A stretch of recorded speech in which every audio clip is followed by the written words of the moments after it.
En CAA, c'est pas toujours évident d'utiliser l'appareil high-tech dans certains contextes. D'ailleurs, nous avons publié des vignettes dernièrement pour vous faire découvrir 5 bonnes raisons d'inclure des outils low-tech dans le système de CAA d'un utilisateur.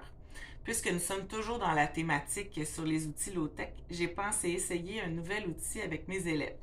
J'ai ciblé certains moments où les iPads de communication sont plus difficiles d'accès et où il serait bénéfique d'avoir un autre outil pour permettre à mes élèves de communiquer. Dans les endroits ou les moments où on veut que les élèves soient plus actifs, comme à la salle de motricité, au gymnase ou dans le cadre d'une activité de yoga, l'iPad de communication peut être encombrant. Par exemple, si l'élève se balance, joue au ballon, fait des étirements. J'ai donc pensé à créer des bracelets de communication que je leur mets au poignet pendant ces activités-là. Ainsi, ils ont la possibilité d'échanger avec un père ou un intervenant en tout temps. Voici un exemple. C'est un bracelet que j'ai créé. J'en ai d'autres modèles, tout dépendant des activités qu'on fait. C'est en fait des bracelets en carton que j'ai plastifiés et attachés avec du velcro. C'est facile à faire, c'est peu dispendieux, c'est résistant à l'eau jusqu'à un certain point.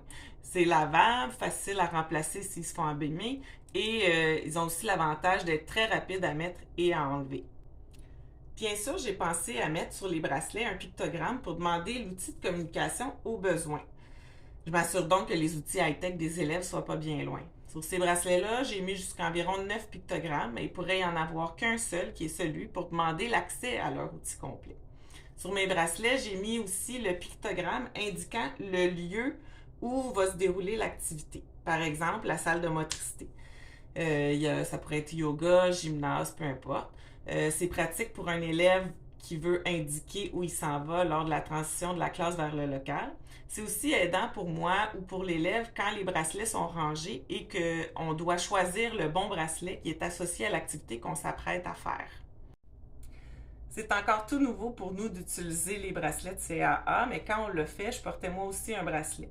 Comme ça, je pouvais modéliser parfois sur mon bracelet en m'assurant de montrer à l'élève le pictogramme en lien avec ce que j'exprimais.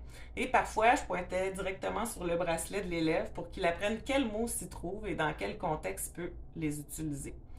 Tous mes élèves ont accepté de porter le bracelet très rapidement.